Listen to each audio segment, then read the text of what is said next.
Greetings, friends of liberty. In this long version of the video, I'm going to be using Carl Benjamin, also known as Sargon of Akkad, as a case study for what happens to a person with an excellent mind who abandons the greatest political philosophy mankind has yet devised, classical liberalism. Briefly, its essence is that protecting property rights is, along with the acquisition of knowledge, the foundation for civilizational progress. By consistently protecting property rights, we all deal with our fellow man rationally, not by hitting him over the head to take his stuff like some moped thief on High Street. As well as not giving him a headache, not hitting him over the head promotes the optimal society-wide discovery, preservation, and implementation of productive knowledge. You'd think Carl would get that. Now, in pointing out Carl's error here, I'm not suggesting that he hasn't done great things in the past. He has. So, for example, by his exposure of the hardcore feminist Anita Sarkeesian and the poisonous philosophy she represented. Or, for example, by standing up for Tommy Robinson, a true British hero, Tommy having publicized as much as any one person the rape and sexual abuse of likely tens of thousands of British schoolgirls, primarily by Pakistani grooming gangs. Or, for example, by Carl's fighting to get Brexit done. Neither am I suggesting that Carl isn't doing great things presently, as for example in his fight against two-tiered policing, the harms of hate speech laws, or the insane levels of UK taxation. What I am saying, however, is that precisely by abandoning classical liberalism, Carl will make many more mistakes in his understanding and interpretation both of history and the reasons for England's and the West's problems than he otherwise would. And let there be no mistake, Carl has given it up, explicitly, in his own words. At the 9-minute, 11-second mark of the Zuby interview, Zuby asked Carl, "I know that years ago for sure you used to call yourself a classical liberal. Do you still consider yourself that?" Carl answers, "I'm definitely a conservative now." Having seen his explicit rejection, let's turn then to mistake number one, explaining why he believes the classical liberal conception of freedom fails. He says, beginning around the 1030 mark, if you turn it into a doctrine from John Locke or Rousseau or whoever, then you get hard edges to it. We have to be free in all circumstances, and anything that infringes on freedom is immoral even if it's necessary. So what's an example of this? He says, the freedom to transition is not something we should extend to children, but according to the doctrine of liberalism, infringing on freedom is always bad. A normal person says there have to be practical limits, ergo, classical liberalism fails. But is this true? No. Let's see why. The reality is that the vast majority, 99+% of children are supported by their parents or guardians and their income and property. So they, the parents, get to choose whether a child transitions, not woke government bureaucrats. And that means the vast majority of parents would never choose or support having their children transition before they're adults. Now, it's true there are a few parents nowadays who, being the children's guardians and given the present extent of wokeness, would consent or fund transitioning their child. In this case, this would be a physical abuse of the child's property rights, just like presently Muslim society sometimes does by cutting off girls' clitorises. And so, since no parent has the right to physically damage a child's property and their body, classical liberalism obviously would outlaw a child's guardians from cutting off a girl's breasts or any other transitioning procedure. Finally, let's imagine a young Bill Gates, version 2.1564. This Gates has started his own software company at age 12. He's worth $10 million by 14, and at 15, having reached puberty, he decides he wants to transition. So, since he's an adult, sexually and financially as well, being independently wealthy, he therefore should have the right to make that mistake of transitioning so early to being Miss Bill Gates. However, it's still true that in a free society unlike the present one, when big government funds most medical care and thereby corrupts the medical ethics of doctors, in a free classical liberal society, it's unlikely that any medical organization like the American Medical Association or the British would approve of this procedure at so young an age. So even in the extremely rare case that a young, post-pubescent, financially independent Bill Gates wanted to transition, in a classical liberal society, he'd have a hard time finding a doctor to do it anyway. But we don't live in a classical liberal society. In conclusion, the fundamental mistake here made by Karl is disassociating the concept of freedom from the concept of property rights. Freedom is just the flip side of property, Karl. Mistake number 2, the causes for Britain's growing indebtedness. At the 740 mark of the Zuby interview, Karl says, "Since World War II, liberal ideology has become the dominant ideology of the West. They, the liberals, can't tell any qualitative difference between kinds of people. The Danes keep good stats on this, and they've found that certain immigrants are not net tax contributors, so they don't actually pay for themselves. We've brought in millions and millions of these people who are actually a burden economically to our country, and we keep bringing them in more and more and more. Unsurprisingly, we're sinking down and becoming poorer and poorer and poorer. We'll just bankrupt ourselves, shall we?" This is Karl's major explanation for why Britain is slowly going bankrupt. It's the immigrants. Note that he doesn't cite a percentage for how many immigrants are unproductive. 10%? 50? 80? But he implies that it's over 50%, or in total a net loss. But is this really why, or the main reason why, Britain is slowly going bankrupt? The greatest and most extensive test ever run for whether uncontrolled immigration can work was the U.S., from 1850 to 1924. About 30 million migrants came in, and overall, despite the fact that millions were Irish, it was a huge success. And why was it, Karl? Why did it work? Because during this time, the U.S. was a classically liberal country. What do you know? So one aspect of a classical liberal country is that it doesn't have a welfare state. All welfare and philanthropy is done privately. What does that mean? It means that, among others, that the simple fact of your entering a classical liberal country is an automatic test for good citizenship. Because you need to be able to support yourself, and if you can, you're a good person, or at least good enough. So it means, A, a classical liberal country gets a higher percentage inflow, of good immigrants who want to work and aren't coming to get state welfare as they do so often today in Europe. And B, it means the bad immigrants you do get have to learn how to be productive citizens by working, because sure as hell their hardworking fellow migrants or the natives aren't going to support them. And there's no welfare state, so the government won't either. And so if C, they don't learn how to be productive, they end up going back home or to jail. Basic problem of unproductive immigrants solved, Karl, in a classical liberal society. But does any major British politician have the courage or wisdom to mention that the best way to reduce or eliminate the problems caused by immigration, such as Muslim grooming gangs, is to get rid of the welfare state? Not a one, to my knowledge. One final point. England is now, in many ways, a quasi-socialistic country. As Margaret Thatcher said so well, the problem with socialism is that you eventually run out of other people's money. And this is 90% of the reason England's going bankrupt.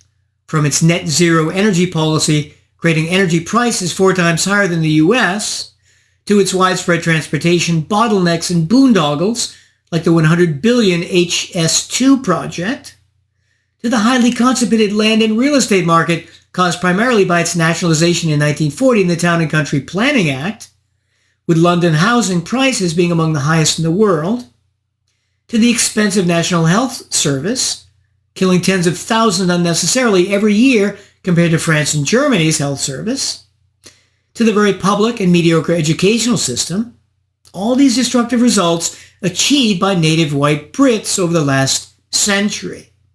And yet it's primarily immigrants who are making England poorer and poorer and poorer?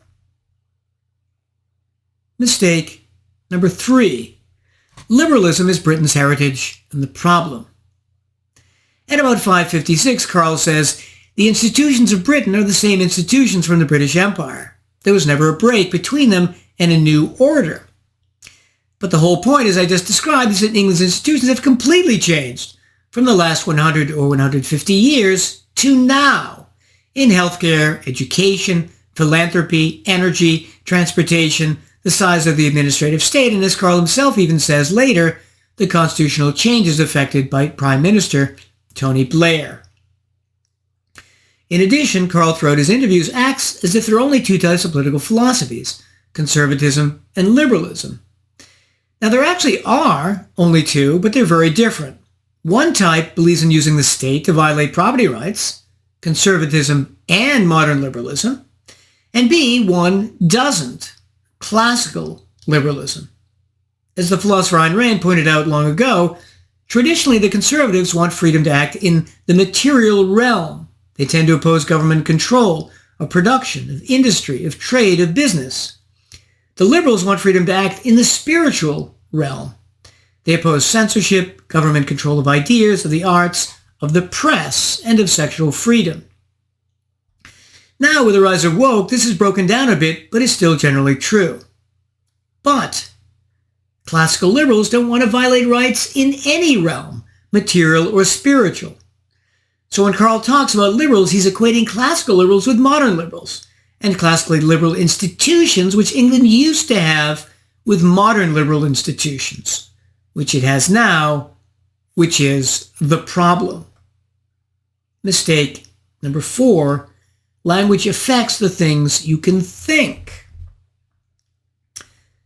At the 1530 mark of the Zuby interview, Karl says, the language you use, there's differences in thought patterns between, like the French, the Germans, and the English. The French and the Germans, their sentences are entirely back to front.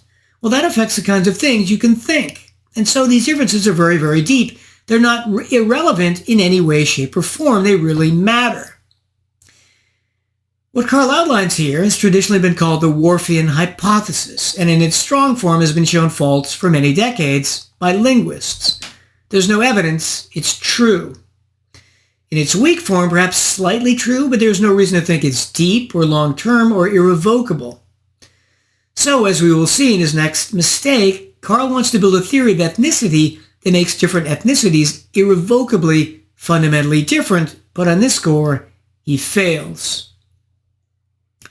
Mistake number 5, the nature of ethnicity. Starting in 3650 of the Gold Interview, Karl says English is an ethnicity, so you can't just become English.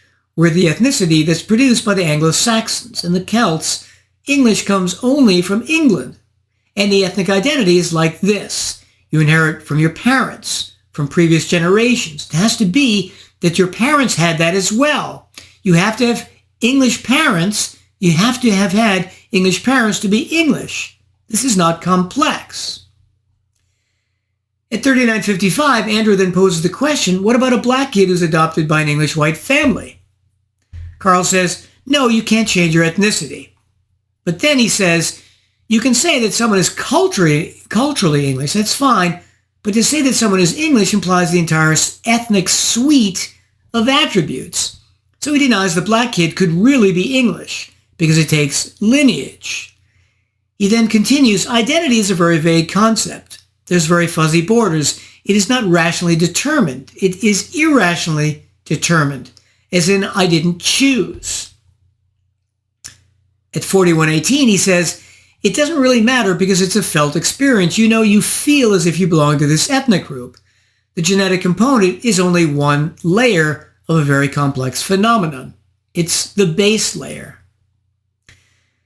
Finally, Andrew then asks at 4330 whether a Pakistani could identify as English.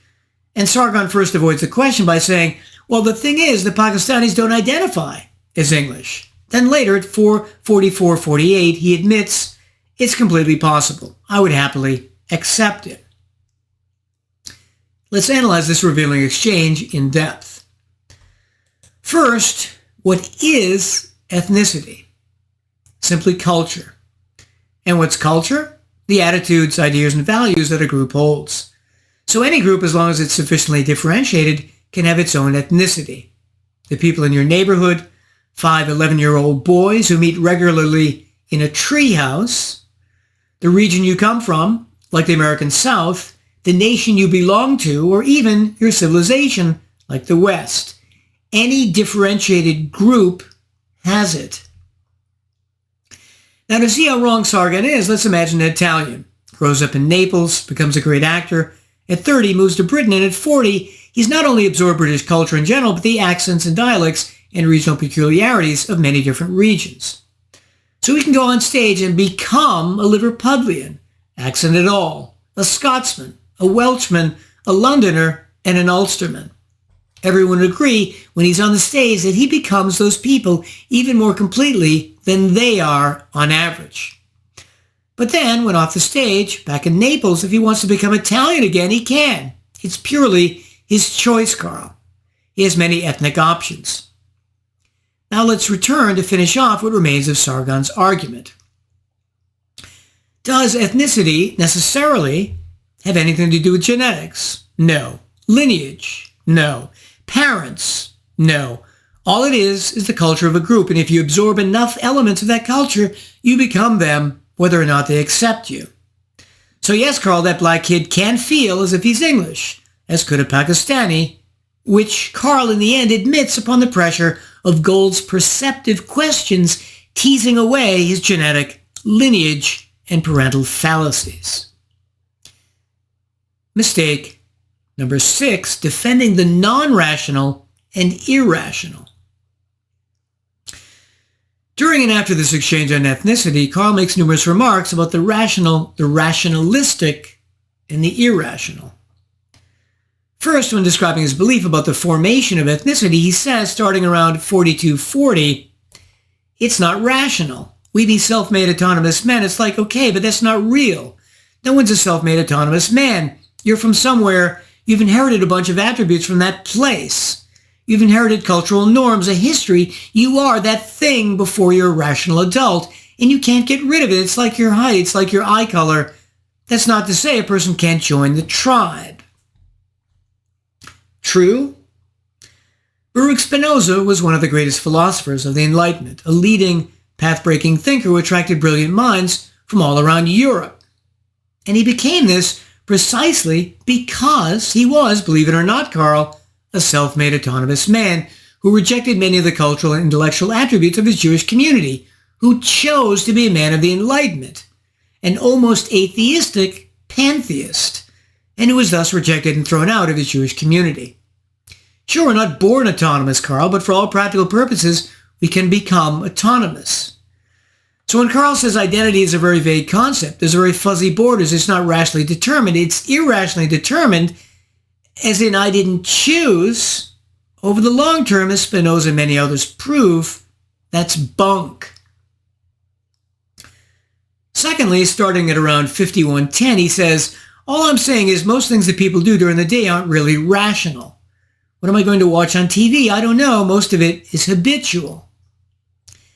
Again, a mistake. Since one actual way that we can choose to create our habits and habitual responses is by thinking about and evaluating our fundamental belief systems. So, for example, I know people who used to be modern liberals habitually watching certain TV shows and then became classical liberal and completely changed their TV habits because they got a different belief system. Just like Carl, but in reverse, who now habitually rejects classical liberalism. Thirdly, at 5234, he says, ideologies are all rationalistic. They begin from a closed set of propositions, and they come to necessary conclusions out of those propositions. Excuse me. And that means you end up with those who ignore a great deal of human experience around your propositions, and you blow that out of all proportion, and that becomes all you think about. That's the kind of thinking the Nazis had. To understand this, let's define 3 terms: rationalistic, rational, and rationalization. Rationalistic and rational. There's a certain tradition of philosophers who ignore sense experience and think ideas are all that matter. Plato typically being the prototype. Aristotle, who came afterwards, was very different and believed in studying the real world, which is why he's one of the greatest marine biologists of his day. So to be rationalistic, like Plato rejecting the real world, is not to be rational, like Aristotle. Finally, rationalization. The Nazis created rationalizations for what they wanted to believe. Nazi science was an exercise in confirmation bias, looking, for example, for reasons to be anti-Semitic. But Nazi rationalizations have nothing to do with actual science, reason, or being rational. Finally, in conclusion, Karl says, astonishingly, starting at 2430 of the Gold interview, the alternative is a free society. They have the right to dispose of their property the way they please. This is a non-rational society, not organized from the top hierarchically. The rational society is an evil society. We absolutely want an irrational society. This is what happens when you give up classical liberalism. You call a society which is top-down, like Mao's China, Stalin's Russia, or Hitler's Germany, where only an irrational psychopath gets to order everyone around based on his rationalizations, as rational. And you call the society where everyone gets to use their reason with their own property, and where you have to deal with human beings reasonably, not hitting them over the head, you end up calling that society irrational, the opposite of what it is. Mistake number 7, fascism. Karl believes that fascism is really just a strand of communism. At 1640 of the Gold interview, he says, there were 3 different ideological strands that broke out of communism. The first one was Fabianism, which was the British, particularly English method. The second one was Lenin's vanguardism. And the third was actually fascism. The fascists, Mussolini and Gentili, recognized that socialism was a dead doctrine, so conceived of the next step in socialism. Essentially, a national socialism, because socialism up to that time had been conceived as an international socialism.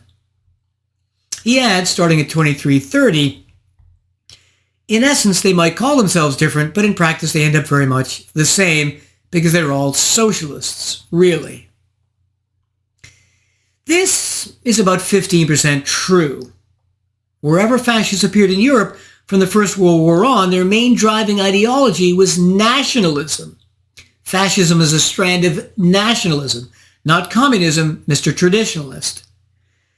If we go through Stanley Payne's Magisterial History of Fascism, 1914 to 45, we see, for example, that in Italy, although as Karl says, socialists were there in the beginning with Gentili and Mussolini, as the movement grew stronger and larger, it was taken over by nationalists who had been growing in strength anyway since the turn of the century.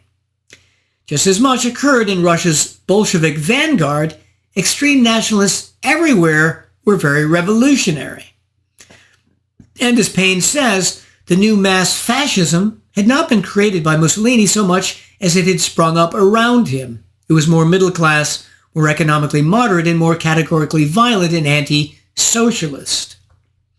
This was soon crystallized into the revival of both a secular cult of ancient Rome and one of the Stato Nuovo, a new kind of nationalist state. The fascists, in the process of coming to power, killed thousands, many of them socialists. Of course, the Italian socialist politician Matteotti was killed by a squad of fascisti in 1924. The punishment meted out, 2 years in prison for their leader. In Germany, there were many nationalist organizations, groups, or parties from the Freikorps to the Stahlhelm to the German Nationalist People's Party. And what were the main electoral themes of the Nazis? As Payne says, nationalism, economic salvation, and anti-communism. Gang fights occurred between Nazis and communists, though the Nazis also sometimes attacked socialists who were much more reluctant to engage in violence than the communists. And there's a serious question as to how much the German economy was even socialistic, instead of simply directed by Hitler to achieve his war aims. Hitler often using the term simply to capitalize on its popularity among parts of the population. As to other fascist movements, there was the Legion of the Archangel Michael, aka the Iron Guard, founded in Romania in 1927 by Codreanu. Its motto was, everything for the country. There was little or no socialist influence. Spain under Franco approached but did not quite reach fascism, since the Catholic Church and other organizations constituted a serious counterweight not normally found within fascist regimes. In addition, the regime's ideology did not mirror the revolutionary character of Italy, Germany, or later Romania. Nonetheless, as Payne remarks, had Hitler won the war, there seems little doubt that Frankism would have become less conservative and rightist and more radical and overtly fascist in form. There was apparently little socialism in Franquism. E. Japan, for its part, too, although clearly nationalistic, was arguably more right radical than fascist. Hungary, at the popular fascist Arrow Cross movement, but no socialism there, just intense anti-Semitism. Argentina as well, under Perón, came close but didn't quite reach the line. Similarly, many groups in the Arab world were developing as fascists, and some, such as Saddam Hussein's Iraq, became fascist. Now, while it's true that Saddam called his regime socialist, the reality was, as Wikipedia says, Saddam's socialism has been described as nothing but a patchy populism, combining a tightly controlled state economy with a measure of free enterprise. So much for this claim. Mistake number 8. What a surprise, an Englishman believing in the NHS. At 6:30 of the Zuby interview, focusing on immigrants again, Carl says, "We're now providing an international healthcare service and not a national healthcare service. This is why the NHS is failing. There are 11 million people on the waiting list. No, I'm personally not against the NHS if it were restricted to people who were born in Britain." Note that since the NHS, created by British communist Aneurin Bevan, is socialism in medicine, what Carl is saying is that national socialism in medicine is better than international socialism. How about no socialism? Does any private company like Greg's Bakeries or Nando's or McDonald's UK complain about the number of immigrants? Are you kidding? More immigrants means more customers, more profit. But the NHS, the more customers it has, the more bankrupt it goes or patients it kills. That's medical socialism, Carl, deadly to all concerned. But what was British healthcare like before it was nationalized in 1948? It was one of the greatest in the world, discovering vaccines, anesthetic, antibiotics, antiseptics, and the cure for cholera. But after Bevan and the Labour Party got their hands on it, from world class to back of the class. So the reality?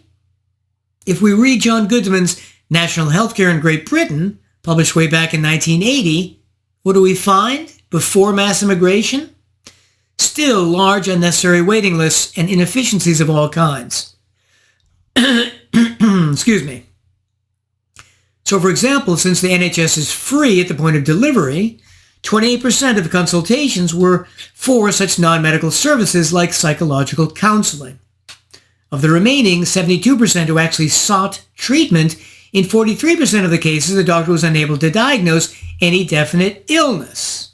That's the consequence of free at the point of service. Any possible ache, you just head off to the doctor. It's free. Secondly, the system was chronically underfunded, so constantly underperforming. And why was that? Partly because, then like now, most of the increased funding went to hiring more useless administrators and for increasing doctors' and nurses' salaries. And what was the result of not having enough equipment even then? In 1976, up to 8,100 people needlessly died because the NHS refused to buy additional dialysis machines. Not for Pedro and Anita, but for John and Mary. White Brits killing white Brits. And if we fast forward 20 years later to James Bartholomew's The Welfare State We're In, which I reviewed here, published in 2002, also before much immigration, same story. Huge numbers of administrators, not enough doctors. So, for example, one anonymous doctor reported an estimated 35 managers meet fortnightly at Chelsea and Westminster Hospital to monitor the 4-hour trolley waits. Meanwhile, there's usually one casualty doctor at night. Screening for prostate cancer? Virtually non-existent. Not because Igor and Maria from Albania were being screened instead, Carl. The upshot is that around 1999, 10,000 people a year died unnecessarily from cancer in the UK, compared to other European countries. What was the net migration then?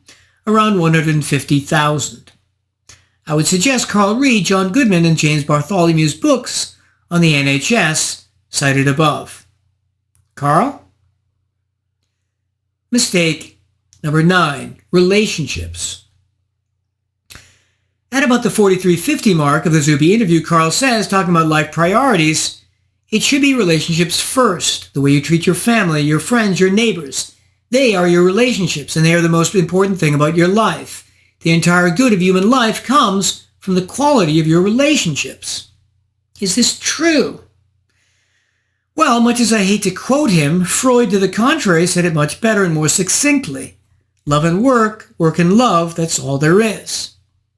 And going in a quite different direction, the novelist and philosopher Ayn Rand said, happiness is that state of consciousness which proceeds from the achievement of one's values. If a man values productive work, his happiness is the measure of his success in the service of his life. So I'm going with Sigmund and Ayn on this one. Productive work and happy relationships are both necessary for happiness. Dr. Benjamin notwithstanding. Finally, mistake number 10, the solution to problematic gender relations. Zuby starts talking about the state of male-female relationships, and at the 1:16:20 mark says, young men are not happy. Young women are disillusioned and unhappy. You talk about a crisis of masculinity. Where do we even start with this, man? Carl replies, would you like an extreme solution to this? Ban birth control. That's what this requires. All of this is a product of birth control. I'm not saying we should ban birth control, but that's the only way all of this gets solved. If young men can have sex without any consequences, then what's the incentive to be in a relationship? First, the last time I checked, I'm a man, and I sure know that I'm a lot happier in an intense romantic relationship than by sleeping around. So maybe that's the answer, Carl, a revival of romanticism and a focus on what makes human beings actually happy? Are players and sluts happy? But the basic problem with Carl's answer is its obliviousness to all the other potential societal causes that can create unhappiness between the sexes. What a classical liberal and like a traditionalist like Carl looks for is rights violations. So, for example, A, the West now, unlike for most of its history, is filled with public systems of education, K-12 through postgraduate. The result of that change is both the creation of many different types of ideologies in the universities that otherwise would never exist, widespread hardcore man-hating feminism being one. And public education from K-12 to the unis spreads those ideologies to all its students, and through them when they graduate to other institutions. The whole corpus of ideas that boys and girls receive as they go through school is thus changed from the ground up. B, as a result, everything downstream changes. One example being the legal system. Men are now treated much worse in no-fault divorce, where marriage is no longer treated as a contract as it used to be, but is something either of the parties can dissolve with no penalty, unlike a true contract. C, in addition, kids are much more supervised and much less free to experience the world on their own than earlier generations, and thus they develop into different men and women. Lenore Eskenazi, over at Reason magazine, has fought this trend with her free-range kids movement. D. Finally, in general, in society, government controls many more things than it used to, and this affects the moral climate in many ways. So in the old days, you could use a gun to protect your property and loved ones. Rioters thought twice about vandalizing your store or home. In many parts of the West, now that's not allowed, and so the surly and violent get to intimidate the polite on public transportation and elsewhere in public. Again, when you add hundreds of effects like these from public transportation to hate speech laws which prevent dialogue, to affirmative action privileging minorities and women in many institutions, and it changes the whole moral fabric and tone of a society, and thus whether men and women treat each other more morally. So, in conclusion, what does it mean to be British? There's a huge political spectrum, all examples of which are legitimately British. In political philosophy, it ranges from the classical liberalism of John Locke to Clement Attlee's Labour Party to Aneurin Bevan's virtual communism to Oscar Mosley's fascism and to Houston Chamberlain's Nazism. What that means is being British per se is irrelevant. Was Aneurin Bevan, the creator of the NHS, not British? What's relevant instead politically is the best of what's British. John Locke and his classical liberalism. And so Karl talks about all the many gifts his British ancestors gave him, but quite ironically, he's discarded one of the greatest, the political philosophy known as classical liberalism. He rejects it, and yet calls himself British. So what relevance, again, does being British have? What actually matters is whether you're Zulu or Icelandic or Argentinian or American, do you believe in protecting property rights or not?